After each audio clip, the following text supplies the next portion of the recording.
আসসালামু আলাইকুম, কেমন আছেন বন্ধুরা? আলহামদুলিল্লাহ ভালো আছি, আমিও আপনাদের দোয়ায়। আজকে চলে গেলাম গাজীপুরের বিখ্যাত জয়দেবপুর সুলতান ডাইংয়ে। আমরা তিনজন খেতে গেছিলাম। খাবারটা অনেক সুস্বাদু এবং মজাদার খাবার, সুলতান ডাইংয়ের স্পেশাল কাচ্চি। আমরা একটা প্যাকেজ নিয়েছিলাম, এখানে তিনটা কাচ্চি এবং দুইটা রোস্ট, এক বাটি বিফ ভুনা এবং সাথে আছে লাচ্চি এবং বোরহানি, সালাদ এবং পায়েস। খাবারটা অনেক মজাদার ছিল। আমরা ফ্যামিলি প্যাকেজ নিয়েছিলাম, যেহেতু আমরা ফ্যামিলি গিয়েছিলাম সবাই একসাথে ডিনার করব বলে।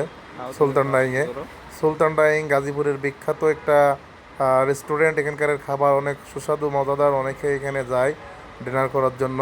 এখানকার বাসমতি কাচ্চিটা অনেক নামকরা এবং বিখ্যাত এবং অনেক সুস্বাদু খাবার।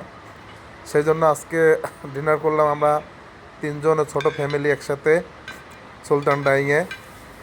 খাবারটা অনেক সুস্বাদু মজাদার খাবার। অনেকে আসছে আজকে ডাইংয়ে ডিনার করার জন্য। আমরা অবশ্য গিয়েছিলাম গাজীপুর কৃষি গবেষণা ঘুরলাম। ঘোরার পরে শেষে আমরা প্ল্যান করলাম যে আজকে সুলতান ডাইংয়ে ডিনারটা সেরে তারপরে বাসায় যাব।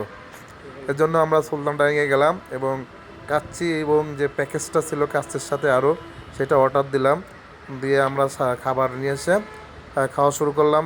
যে বন্ধুরা আমি খাইতেছি খাবারটা অনেক মজাদার এবং সুস্বাদু। আমাকে অবশ্য একজন জিজ্ঞাসা করছে যে খাবারটা কেমন হয়েছে। আমি বললাম হ্যাঁ ঠিক আছে, খাবারটা অনেক সুন্দর এবং মজাদার। আমার সামনে যিনি আছে তিনি আমার মিসেস, তিনিও খাবারটা নিতেছে খাওয়ার জন্য। সাথে আছে আমাদের ভাগ্নে।